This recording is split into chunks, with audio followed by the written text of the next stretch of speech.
बिस्मिल्लाहिर्रहमानिर्रहीम। अस्सलाम वालेकुम नाज़रीन। पाकिस्तान में जो सुबह से दंगल सजा हुआ है, सियासत का दंगल, इसे हम डिस्कस करेंगे और आज सारा दिन क्या क्या होता रहा है।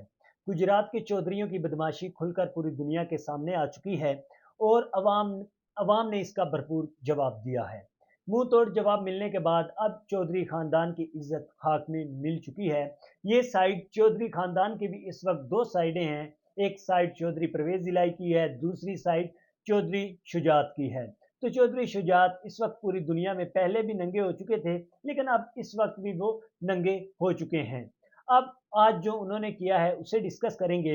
इसके साथ तहरीक इंसाफ बुरी तरह नाकाम हो चुकी है, जो कि इन्होंने मुबारक जेब खान को टिकट नहीं था दिया, जो कि रेहान जेब खान के भाई थे। उनके भाई शहीद हुए थे रैली में, तो मतलब कि कारकुनान अपील करते वक्त वो शहीद हुए थे। तो उनके ऊपर फायरिंग की गई थी, उन्हें मार दिया गया था, शहीद कर दिया गया था। तो उनको टिकट नहीं दिया गया तहरीक इंसाफ की पार्टी की जानब से, और जबकि जफरुल्लाह खान को टिकट दिया गया। वहां पर तहरीक इंसाफ के लिए बुरी खबरें आना शुरू हो चुकी हैं। नाजरीन, मैं हूं आपका मेजबान नवीद अहमद वड़ैच, सियासी गुफ्तगू पर। नाजरीन, मैं अपनी खबरों का सिलसिला शुरू करूंगा। सुबह सवेरे जब बैलेट पेपर रखे गए तो बैलेट पेपर में ही कापियां रख दी गई। जब अवाम वहां पर पहुंची, वोट कास्ट होना शुरू हुए, तो वोट अभी तक 20-30 ही कास्ट हुए, लेकिन चौधरी खानदान की बदमाशी इतनी थी कि उन्होंने पूरी की पूरी कापी पर एडवांस मोहरें लगाकर वो कापी ही बैलेट पेपर के अंदर डाल दी थी।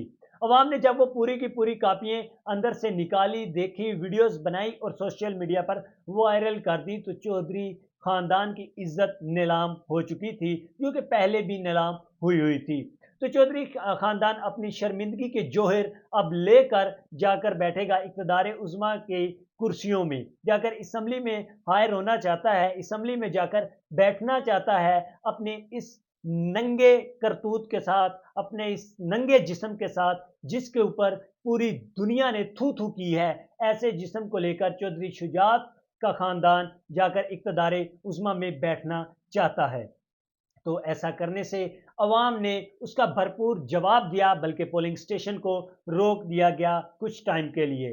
फिर सिकंदर राजा हक और सच का बोलबाला करने के लिए फौरन इलेक्शन कमीशन पहुंचे और उन्होंने रिएक्शन दिया और दोबारा पोलिंग स्टेशन को बहाल किया गया।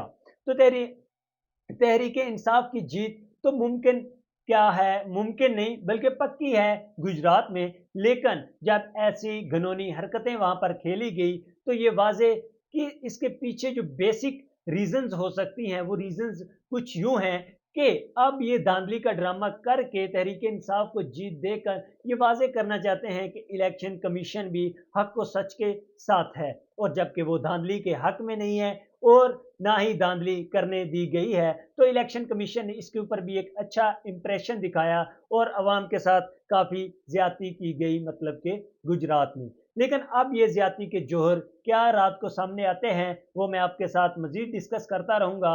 इसके साथ नाजरीन, जो कि रेहान जेब के भाई थे मुबारक जेब, उनके साथ जो ज्यादती हुई उसे डिस्कस करेंगे।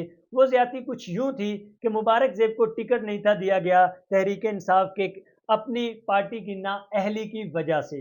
जब ये नाअहली सरबुलंद करती गई, इनका आपस में जाती झगड़ा, रेहान जेब को के भाई को टिकट ना दे सका और जाकर जफरुल्लाह खान को टिकट दिया गया बजोड़ में, और बुरी तरह शिकस्त का सामना हो रहा है। जबकि रेहान ज़ेब तहरीक इंसाफ बल्कि इमरान खान के इतने प्यारे और अजीम कारकुन थे, जो हमेशा उनके लिए हक व सच और का बोलबाला करते थे और उनके साथ शाना बिशाना खड़े थे।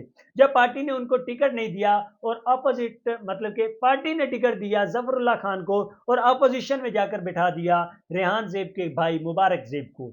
वहां के भाई, वहां के जो लोग थे, उन्होंने रेहान ज़ेब के भाई मुबारक ज़ेब को जितवाना ही था, क्योंकि रेहान ज़ेब ने एक तो शहादत पीटीआई के वर्क करते वक्त मसूल की, मतलब कि वो शहीद हुए पार्टी का वर्क करते वक्त, तहरीक इंसाफ का वर्क करते वक्त। तो अवाम के जहन में ये बोल ज्यादा था, तो यही बोलबाला होना था। जबकि रेहान ज़ेब का भाई मुबारक ज़ेब इस वक्त लीड हासिल कर रहा है और तहरीक इंसाफ की ये नाअहली बुरी तरह उनके मुंह पर एक थप्पड़ बनकर लग चुकी है। तो देखना अब यह है कि क्या नतीजे सामने आते हैं, क्या तहरीक इंसाफ को नशिस्तें मिलती हैं या नहीं मिलती, अभी चंद घंटों के बाद तमाम तर रिपोर्ट्स सामने आ जाएंगी। तो नाजरीन, आज के लिए इतना ही, हमें दीजिएगा इजाज़त। अल्लाह हाफिज़।